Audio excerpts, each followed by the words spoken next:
What's up, guys? Got this Ram ProMaster here. Vehicle's not starting. It's the customer's concern.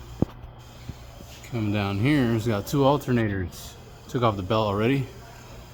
Turn the pulley. This thing seized, man. You can't even turn that thing.